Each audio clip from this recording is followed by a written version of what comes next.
Triple negative breast cancer is a very serious concern, one that is in the spotlight as we mark Breast Cancer Awareness Month in October. Now, this year's theme has been Thrive 365, and the message is to get as many women screened as possible. For more now, let's bring in Dr. Irene Boeddinghaus. She is an oncologist who specializes in breast cancer. And Dr. Irene joins us from the Karoo. Thank you so much for making the effort to chat to us in a very, very important conversation as we come to the end of Breast Cancer Awareness Month.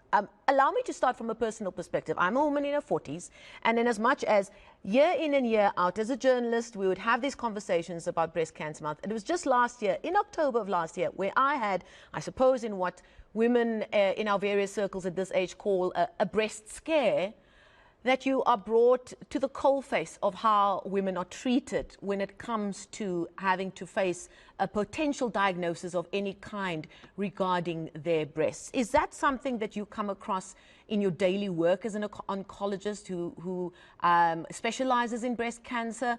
The preaching of getting screened and yet it only really being brought home where there's a scare of some kind?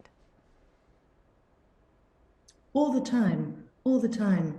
You know, most people who walk through my door say, I never thought it could happen to me. Yes, I'm aware of it in a general sense, but it's not something that I ever thought would happen to me.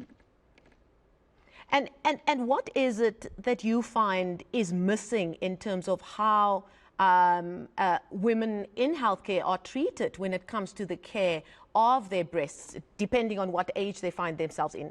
One of the big shocks for me going through that process was how badly the whole process was dealt with by my medical aid, because you think you pay this fee every month, and when you really need it in a time of crisis, as it were, luckily the results were all clear. For me, that's not always the case for so many other South African women.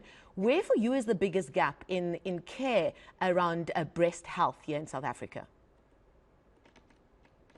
Sure, one hardly even knows where to start because there's so many holes. I mean, of course, the first hole that we have to face up to is that just a very small portion of our population actually has access to funded medical care. Absolutely. And most of our patients in South Africa do not have access to medical aid funding. Even those that do, there's a common joke amongst my colleagues that goes that if you've got cancer, your medical aid will pay, and therefore you're happy about that and you don't have to pay. And if you don't have cancer, well, then the medical aid won't pay, but you yourself are happy to pay. That's exactly what happened to me. So this is a big gap. Sometimes medical aids will only pay if you actually discover that you have cancer. Yeah, I found myself saying to a person on the phone saying, oh, so what you're telling me is that if this was actually cancerous, that you would have paid for it. And now because it's not cancer, oh, there goes my savings for the rest of the year. And then I found out so many women go through this every single day in South Africa, no matter how much awareness we try and put out there.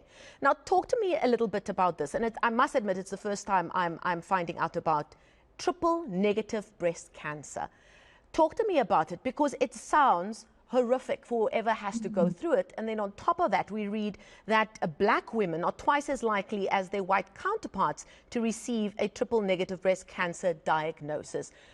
Talk to me about the clinical background to this diagnosis. Well, this is a term that actually tells you an awful lot about what the cancer isn't. So it tells you that it doesn't have an estrogen receptor, it doesn't have a progesterone receptor, and it doesn't have a HER2 receptor. These three receptors are ones that we use to target treatment of breast cancer, and without them, we have no targets. It's a bit of a dustbin category because it contains many different types of cancers that don't contain these receptors. So one triple negative breast cancer can be different from another. But in general, they do tend to be more aggressive than ones that are estrogen and progesterone receptor positive, for example. I have to say this is not always a bad thing, because we can sometimes turn that to our advantage as treating physicians, because we know that the more rapidly a cancer grows, the more sensitive it often is to straightforward chemotherapies. And so every now and then we get really great results with treating triple negative breast cancers. But the fact remains that with a triple negative breast cancer, until recently, the only systemic therapy that we had available for these cancers was chemotherapy. This is now changing, as I'm sure we'll discuss a bit more later. And for the first time recently now, we've been able to treat patients with immunotherapy in triple negative breast cancer, which is a fantastically exciting development, allowing us to stimulate a patient's own immune system to turn against that cancer and fight it with her own immune system. Doc, why is there a discrepancy in terms of race, in terms of this diagnosis and how it impacts Black women as opposed to white women?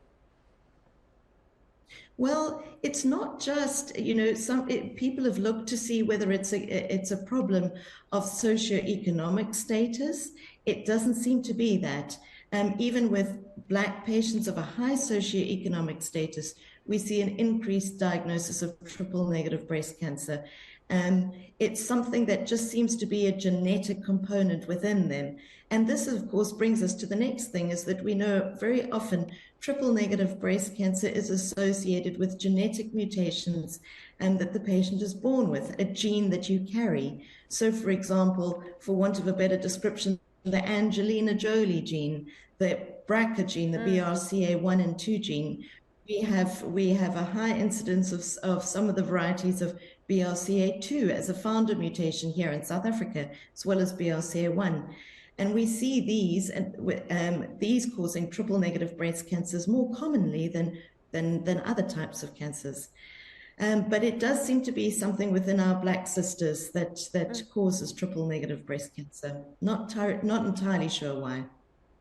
And is there talk about researching this to try and get to the bottom of it? I know sorry, go ahead.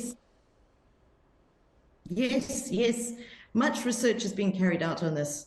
Many PhD theses and postdoc theses are being churned out on that. Watch this space. Perhaps I'll have an answer for you this time next year. Very, very important work that. Talk to me about how immunotherapy is changing the landscape of the treatment for triple negative breast cancer diagnoses. So immunotherapy is exactly what we've described, what it suggests. It's harnessing your own immune system to fight your cancer. Now, you would imagine that this happens all the time, and so it should.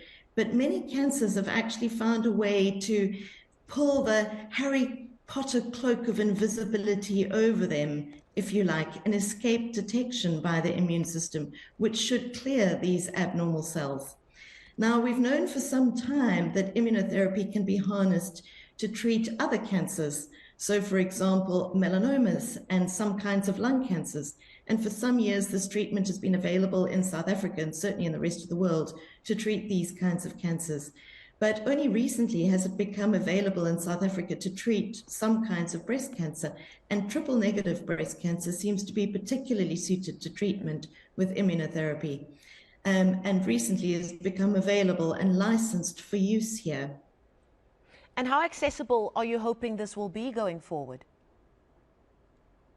Sure, we are really hoping for accessibility. Unfortunately, at the moment, it costs a fortune, even if you have a medical aid.